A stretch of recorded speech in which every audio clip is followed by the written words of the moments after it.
Hey, James here with Barber Creek Long Range Shooting School. We're going to talk about first and second focal plane.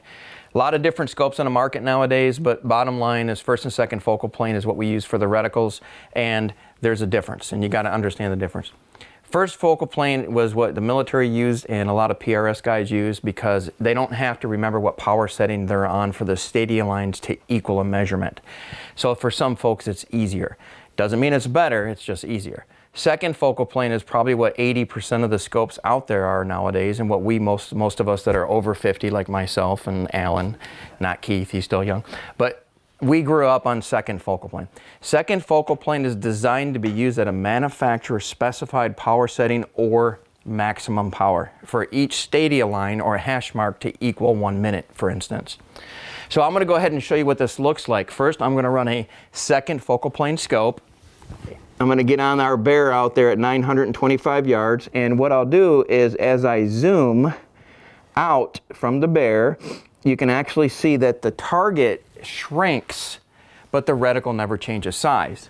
And when I zoom back in, again, the target grows, but the reticle never changes size. With the second focal plane, if you don't take that into account, you're going to make a bad wind call because it's designed to be used on full magnification. So each hash mark equals 1 minute, and you're supposed to be at full magnification for each hash mark to equal 1 minute, right? So now what I'm going to do is I'm going to go ahead and grab a first focal plane scope and show you what it looks like. All right. All right, thanks, sir. Same thing, I'm going to go ahead and zoom in at full magnification on the bear. And as I zoom down, you'll notice that not only does the animal shrink and grow, but the reticle shrinks and grows at the same time. Most manufacturers with a second focal plane scope are going to give you either a letter or a dot. Something's going to tell you in that scope what the power setting is supposed to be at. Now, again, most of them are going to go ahead and say, bring it up to maximum magnification, and that's what it's supposed to be at, again, for each stadia line to equal what it's supposed to. There can be a difference between manufacturers. A lot of my long range target shooters and a lot of guys that hunt prairie dogs and small targets, Keith and I and Alan like to shoot golf balls and clay pigeons at 1,000 yards because we're like that.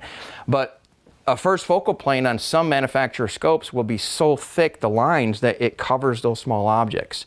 So second focal plane is going to be a little bit better for those folks that like to shoot small objects at long range. Now, that's not all manufacturers because, again, some of the other ones like Night Force and Swarovski, now Swarovski's got second focal, but the Night Force has a first focal. Their new NX8s have a really thin line, the crosshairs, so they don't really cover the small targets like some of the older models did. So keep that in mind when you're shopping around for a first, second focal plane. One's not better than the other. Just understand what you're getting and how to use it. So again, just to recap, first focal, target, reticle, shrink and grow at the same time. Doesn't matter power setting for the stadia lines to equal what they're supposed to. Second focal, the crosshairs never change, but the animal shrinks and grows with the power or the zoom setting. It does matter what magnification you're on when you're holding for wind, or if you're using a holdover reticle like a bullet drop compensating reticle. Hey, that's another downrange shooting tip from James at Barber Creek. Thanks for joining us.